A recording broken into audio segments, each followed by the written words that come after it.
Hola, ¿cómo están? En este video lo que vamos a hacer es estudiar integrales definidas, pero como ustedes saben y como siempre necesitamos algunos conceptos primero para poder aprender a calcular las integrales definidas y ver sus aplicaciones.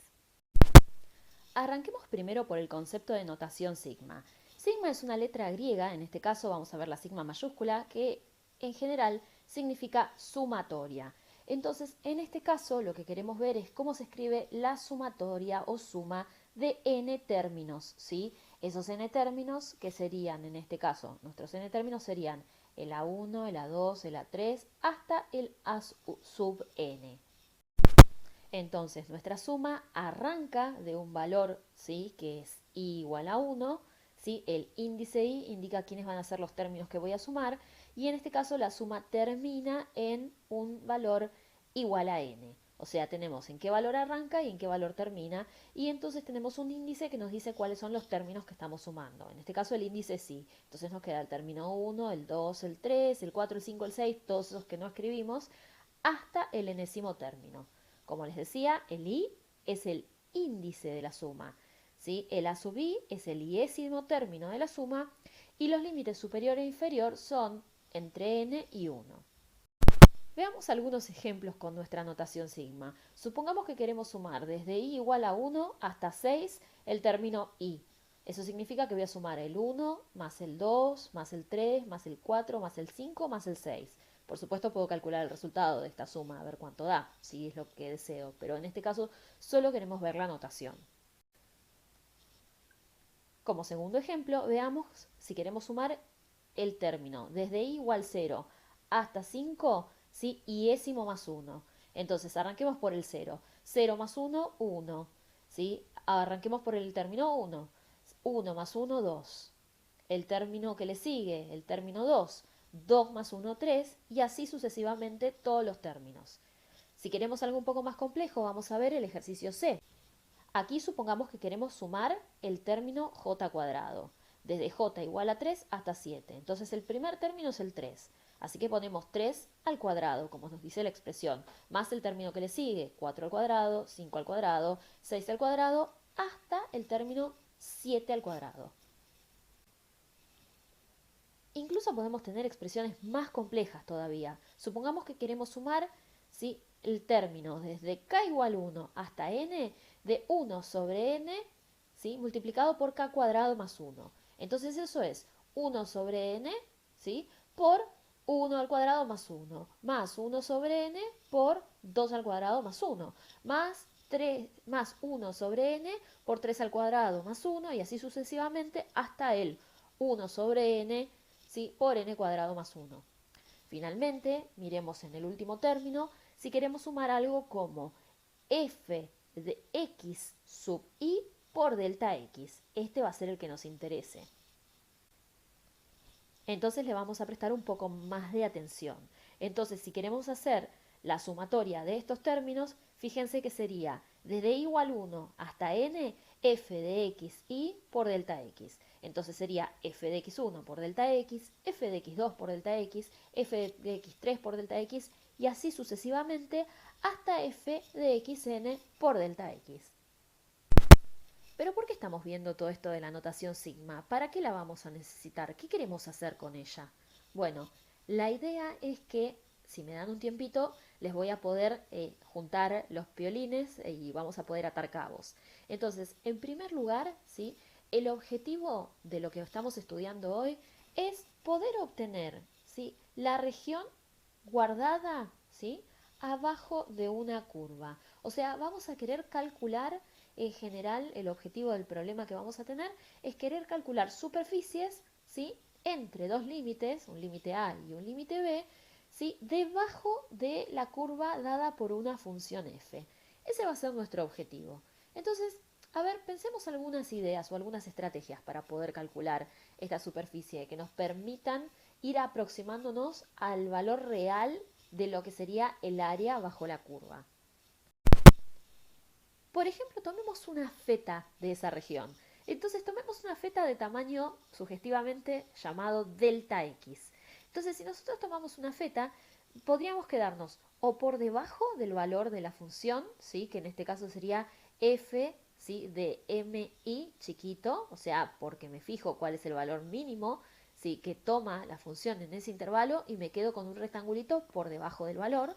O podría fijarme cuál es el valor máximo de la función en el intervalo, ¿sí?, y llamarlo f de mi en esa fetita. Podría quedarme con el mínimo o con el máximo y armar dos rectangulitos. O bien este rectangulito, ¿sí?, que tiene altura hasta acá, o bien el rectangulito este que tiene altura hasta acá. En uno de los casos me va a sobrar área y en otro de los casos me va a faltar área. Pero si yo voy pensando en sucesivos rectangulitos, como es el caso de este gráfico de acá, yo podría pensarme por defecto ir aproximando el área y me voy a quedar chica, o por exceso ir aproximando el área y me voy a quedar grande. En todo caso, siempre el área de la región va a estar ensanguchada entre los valores de la suma de los rectangulitos de ancho delta x que me quedan por debajo, o los rectangulitos de ancho delta x que me quedan por arriba. Fíjense que uno podría conseguir una aproximación de la región sumando el área de cada uno de estos pedacitos o rectangulitos. Pista a pista estamos usando la sumatoria de pedacitos que tiene que ver con la notación sigma que vimos antes. Pero entonces podemos hacer una picardía y recurrir a nuestro concepto de límite que hemos tomado y pensar en nuestros rectangulitos que habíamos visto recién, en el gráfico anterior, pensar que son súper finitos. Y si esos triangulitos fueran súper finitos, podríamos pensar que ese valor máximo y ese valor mínimo se acercarían cada vez más. ¿Por qué? Porque estoy tomando rectangulitos súper finitos y casi que la altura del rectangulito me coincide, ¿sí?, con el valor de la función en el punto. Entonces, pensemos en esto. Sea f una función continua y no negativa, eso es súper importante, en el intervalo considerado AB. El área de la región, limitada por la gráfica de la función, el eje x y las rectas verticales x igual a y x igual a e, se puede obtener como el límite cuando n tiende a infinito de, ¿sí?, la sumatoria desde i igual a 1 hasta n de f de ci por delta x, donde este ci es un pedacito adentro, ¿sí?, del rectangulito que estamos considerando. Y el delta x es b menos a dividido n. Sería el equivalente de pensar en una gráfica como esta, con muchos triangulitos, rectangulitos, o como esta, pero pensando que tengo muchos n tendiendo infinito de rectangulitos y que esos rectangulitos se aproximan cada vez más a la altura de la función en el punto medio del intervalito. Formalicemos esta idea de la suma de rectangulitos, ¿sí? Entonces, sea f definida en el intervalo cerrado AB y sea delta una partición de ese intervalo AB dado por a, ¿sí?, igual a x0 menor que x1 menor que x2 y así sucesivamente menor que xn igual a b. O sea que tenemos una partición de un intervalo AB en un montón de cachitos, donde delta xi es el ancho del iésimo pedacito o subintervalo. Si c sub i es cualquier punto en ese intervalito iésimo que estábamos considerando, en este delta i intervalito dentro del subintervalo, entonces la suma definida como desde i igual a 1 hasta n de f de ci por delta i, ¿sí?, con este ci metido adentro del intervalito, se denomina suma de Riemann de f para la partición delta. El ancho del subintervalo más grande de la partición, ¿sí?, es la norma de la partición y se denota por medio de dos barras verticales, ¿sí?, aplicadas a nuestro delta. Si todos los intervalos tienen el mismo ancho, ¿sí?, la partición se llama regular y la norma se denota así: delta x igual a b menos a sobre n. Y esto se llama partición ordinaria. Esa es la partición que elegimos para los pedacitos que yo les mostré. ¿Y por qué elegimos esa partición? Bueno, para poder aplicar a la siguiente definición. Entonces vamos a definir una integral definida, valga la redundancia, ¿sí?, de la siguiente manera. Si f se define en el intervalo cerrado AB Y el límite de las sumas de Riemann sobre las particiones delta se puede escribir así, o sea, el límite cuando la norma de delta tiende a cero de la sumatoria de i igual a 1 hasta n de f de ci por delta de xi, como lo escribimos antes, si podemos tomar este límite y existe, entonces f es integrable en el intervalo AB y el límite se denota de la siguiente manera. Este límite se puede escribir como la integral entre a y b de f de x diferencial de x. O sea que el límite de esta sumatoria de pedacitos es la integral definida de f entre los valores a y b. El número a es el límite inferior de integración y el número b es el límite superior de integración. Pero entonces, ¿cuándo podemos integrar una función? Bueno, la única condición que necesitamos es que la función sea continua. Entonces, si una función f es continua en el intervalo cerrado AB, entonces dicha función es integrable en AB. Quiere decir que la integral definida de entre a y b de f de x diferencial de x existe. Ahora pensemos en un pasito más.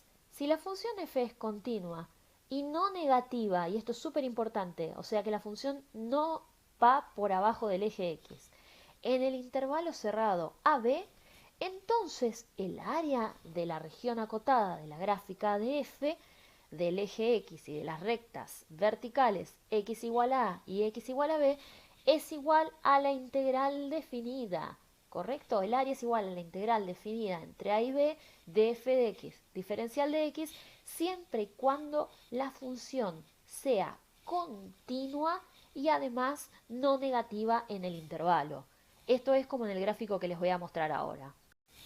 Es decir, como en este gráfico. ¿Correcto? La función tiene que ser no negativa y continua en la región entre los valores a y b.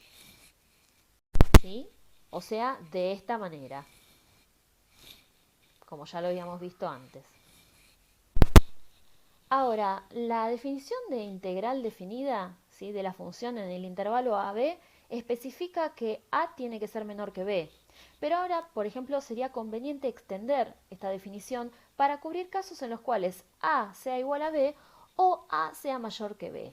Geométricamente, ¿sí?, las siguientes dos definiciones parecen razonables. Entonces, por ejemplo, tiene sentido definir como el área de una región de ancho cero y de altura finita igual a cero. O sea, si la región tiene ancho cero, la integral o el área, en este caso, si la función es positiva, va a ser cero. De manera que esta es la definición que tenemos. La integral entre a y a de f de x diferencial de x es igual a cero. Por otro lado, fíjense que si yo hago la integral dando vuelta a los límites de integración, ahora pongo b abajo y a arriba, eso es igual a menos la integral entre a y b de f de x diferencial de x. Por otro lado, la integral definida también obedece la propiedad aditiva de intervalos.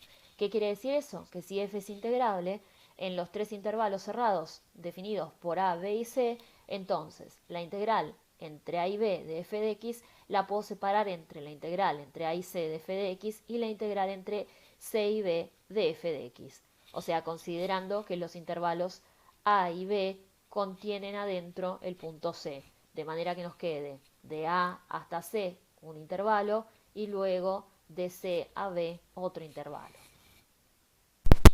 Por supuesto, para las integrales definidas se cumplen las mismas propiedades que habíamos visto para las integrales indefinidas, o sea que la constante sale afuera, que la integral de la suma es la suma de las integrales y muchas de las otras que habíamos visto. Por otro lado, si f es integrable y no negativa en el intervalo cerrado a b, entonces la integral, ¿sí?, entre a y b de f de x diferencial de x tiene que ser mayor que 0, o sea, positiva. También, si f y g son integrables en el intervalo cerrado a b y f es menor que g para x pertenecientes a ese intervalo, la integral entre a y b de f de x diferencial de x es menor o igual a la integral entre a y b de g de x diferencial de x. Por último, antes de terminar, vamos a ver un ejemplo de cómo calcular una integral definida. En este caso, vamos a resolver la integral de la función 3x cuadrado más 1 en el intervalo menos 1, 1. Lo primero que vamos a hacer es pensar que la siguiente integral es la integral de una suma, de manera que se puede separar como la suma de las integrales de cada uno de los argumentos.